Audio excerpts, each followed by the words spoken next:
Un accorato appello arriva alla squadra dal suo presidente Nino Di Giacomo in vista dell'importante incontro che si terrà sabato prossimo con la squadra catanese della Design Rizzotti.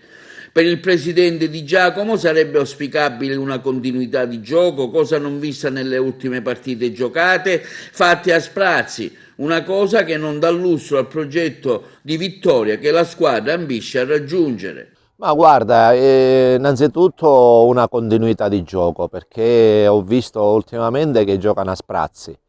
Se daranno continuità a tutto il lavoro che fanno durante la settimana, sicuramente ne sarà, si vedrà una buona partita, altrimenti purtroppo ci saranno questi momenti di buio, questi alti e bassi che non danno veramente lustro al progetto che abbiamo fatto, perché una squadra che vuole candidarsi a vincere deve avere continuità. Sì, che non c'è una squadra corazzata come ci hanno definito a noi non siamo per niente corazzata, abbiamo qualche individualità, mi riferisco a Valeria e a Serena Moneta, che hanno un'esperienza più delle altre, le altre sono delle giovani interessanti, ma senza quell'esperienza e quella forza di dire che possiamo definirci una corazzata. Siamo delle squadre che ci equivaliamo tutti.